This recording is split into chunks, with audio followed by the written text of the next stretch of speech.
We are back, and today, man, oh man, I am tired, but not too tired to get the final buy, hold, sell for all of these players. Blame the girlfriend. Had to drop off some jelly cookies, bro. Heart-shaped, of course. W boyfriend. But, unfortunately, I'm gassed now. But we can't be running out of gas because we gotta go through every single name that you see here. Not the big boys, but we're going through every single roster update relevant name, and we're going to be basically giving price targets. We talked about the projections for every gold and a few diamonds in Tuesday's roster update video. So if you want the in-depth stats, go check that out. Today, it's simple mathematics, and when you want to start buying these guys, holding them, or selling them, that's what we'll be talking about, a lot of the price target type things. Content schedule. I think we have a diamond quest, not a diamond quest, a silver to gold exchange video coming out soon, and Friday live stream does not look good, man. It looks like I'm going to be pretty busy on Friday with actual work, which, I mean, you guys make this my actual work, man, so I appreciate every single one of y'all.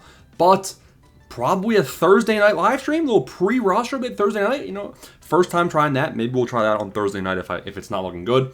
But let's get things started. So let's get things started with some of the diamonds, because we got to talk about this. People are invested.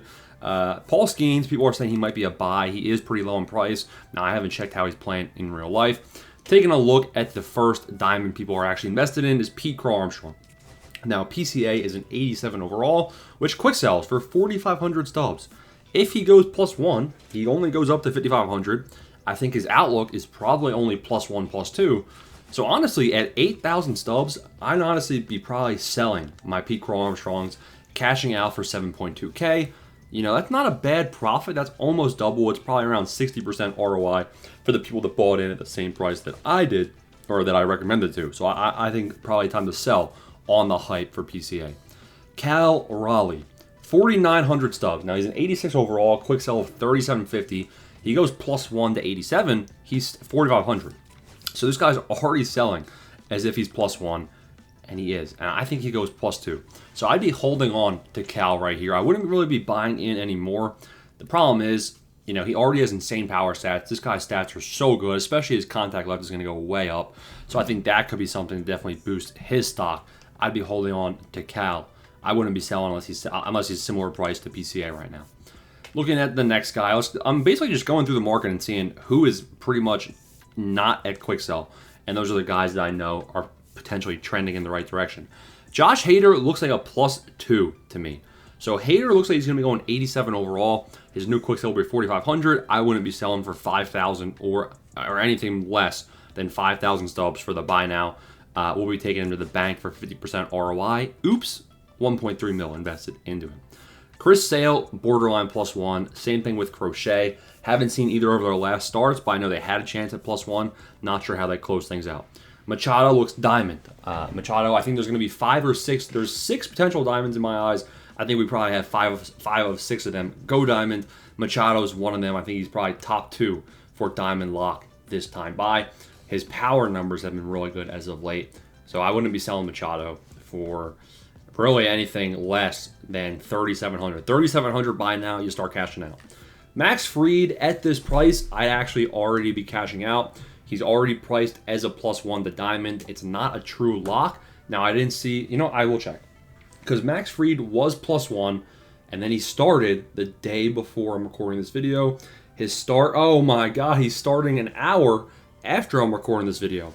So he's +1 going into that. I would still be selling at this current price. We got J-Rod, Julio Rodriguez. Julio Rodriguez is trending up in price. He's batting like above 300 this update period, which is going to be good for his contact stats potentially. His season stats still aren't that impressive in my eyes. He's still only 5 home runs versus both sides. I mean, I don't know. It's really tough. Julio Rodriguez, it's not a great class of people to potentially earn diamond this time by, which will help J-Rod's odds. I think if they give anybody an odd, it's probably going to be him. He will be on the buy list if he doesn't go diamond, so I guess you could consider buying him at this price for the 33% ROI. He's really more of a hold in my eyes at this price. I wouldn't be selling for anything less than 2,400 buy now. We got Cody Bellinger. I don't think he looks good to go diamond. We got Sonny Gray, who I'd definitely be selling at this price. We got Carlos Rodon. Now, Rodon, Kind of a similar story here. I think Rodon is one of those 6 people that potentially goes diamond, and we can talk about him in the same breath as Drew Rasmussen. Drew Rasmussen, Carlos Rodon, they're basically doppelgangers. I like Rodon's odds a little bit more, even though I think Rasmussen is actually slightly higher projected in terms of his current overall with our proprietary formula. Go join Diamond membership. But Rodon, I think, looks like he's going to probably be diamond, so I probably wouldn't be selling for this price. This price isn't appetizing. Once you get to like $26.50 post-tax, all right, I'll probably sell him. With Drew Rasmussen, I'm a bit more tempted to sell. I don't know why. I think he's not as flashy. He's not striking out as many guys in real life, which, I mean, is fine because he has such a low Ks per 9. But it's just not as flashy to me. So, I mean, I feel like if someone's going to get shafted, it's probably him, where you have the bigger market with the Yankees. I'd be selling Drew Rasmussen for probably $2,300, $2,400 post-tax if he gets anywhere near that. Schwarber is more of a buy than a hold or a sell. I mean, he's not going up this time, but the long-term hitter flip potential is there. I mean, it's the lowest he's been in quite some time. We got Seiya Suzuki. Suzuki is probably up there in my top 3 for diamond this update. He's been very, very good. I wouldn't be selling him for anything less than $2,700 post-tax. Jeremy Pena is the same thing. The reason I'm even tempted to sell these guys for $2,700 post-tax is because greedy pigs get slaughtered. You've heard that saying. And don't get caught with your pants down. You heard that one too? Jeremy Pena and Seiya Suzuki both deserve diamond, but they're 83s. You got to rely on a +2, not even just +1. So I'd be cashing out for $2,700 post-tax, even though I think both of them do go diamond in this update. Danny Coulon, a lot of people are asking about him. I don't think he has nearly enough innings this roster update period to actually go up, but he is a good long-term play. So, I mean, if you are truly stub rich, let's check out, has Danny Coulon even pitched yet, coming back from injury? So, the thing is, he's not going to get touched this time based on his innings pitched in this most recent update period. It's just not enough. He actually hasn't pitched. Bro hasn't pitched since May 14th. So whenever this moron decides to come back from injury, he will be on the buy list. He will be a diamond potential player, but that ain't right now. But if you want to get ahead of the 8 ball, I wouldn't, because you can still chase like 30% ROIs elsewhere. But he should be on your radar. Not a big fan of Matty Ice. Lucas, not a big fan. Cole Reagans, when he comes back from the rehab stint, I think Cole Reagans is going to be a good buy for the next update, but he's like a toxic X. We got Chris. Now, somebody said, say his last name like it's an angry dog. Or no, like you're trying to scare a female dog. Or something like that. Chris Bubich. Chris Bubich. Did I get baited? Am I canceled? Chris Bubich. Oh my God. He's a sell. He's a sell. I think he goes +2. I don't think he goes diamond. Now, again, you're selling for like $1,800, and I'll be telling you to buy him for like $1,650 or less come Friday when he's an 84. So keep that in mind. Maybe a hold there. I think Mason Wynn is a decent buy at quick sell. I'd say like 35-40% chance of a boost. Ramos, kind of a similar story, more of a buy than anything. Aroldis Chapman, his price is, I haven't looked into it to be honest, so I can't speak to it. Do I pull up Chapman? All right, I will. It is the final advice. Can't be lazy, can't be tired. Gotta put the team on the back. We gotta check one thing. Has Aroldis Chapman taken off the drunk goggles? Is he walking anybody? So in his last 7 games, 6 1/3, 2 hits, 9 Ks, 1 walk. Ain't bad. Looking at this update period, let's see how many walks this moron's given up. So we got a walk on May 27th and a walk on June 1st. You got to count the innings, carry the 4. That's 4 right there. That's 8. 8 innings pitched, 2 walks. You know what? Ain't bad.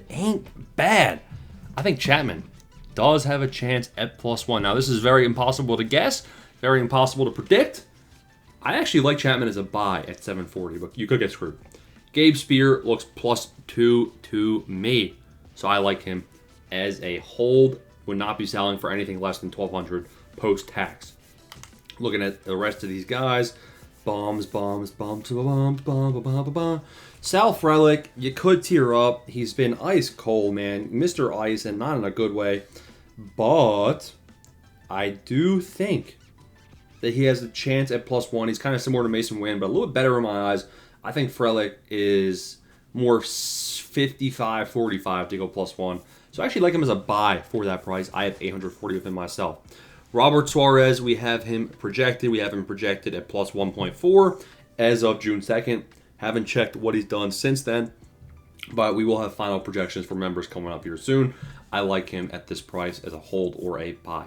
Jung-Hoo Lee, people were asking about. I'd be selling him personally. Lazardo, definitely a sell. None of these guys I've looked at too much. Trent Grisham is more of a sell than anything else.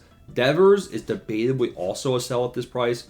Probably more of a hold, though, because if we look at what his price, he's a good hitter, but man, wouldn't be surprised if we see him at 1,200 again sometime. Jacob Wilson. Now, Jacob Wilson, the odds of him going diamond in one update are quite low. The odds of +4 are also kind of low. I think you sell at 1,650, but I think you hold if you're rich. If you're not, inclined to risk, Jacob Wilson could easily go +2, get wrecked. They did it to Schwarber, they could do it to this guy. And then you lose, double your stubs because you'd be quick selling for 900 instead of 1,500. Now, whatever he goes to, he will be a buy candidate for the next update. So I'm just going to go ahead and wham bam, thank you, ma'am. I have 800. I'll be holding those for quite some time. Diaz looks +1. I'd be holding. Marcus Semien, I'd be selling. Merrill Kelly, ladies and gentlemen, Merrill Kelly looks good. Now, I don't have the official projection, but I do know some inside information, and Merrill Kelly ain't bad at all. None of these guys I wanted to talk about. Bo knows. Bo Bichette. The problem is his power is very appetizing. His power numbers, he has 8 home runs now, and a lot of them are versus righties, so he's due a power right boost. He didn't even deserve to go gold the first time. He's truly a wild card. I think he has a chance at going up and overall.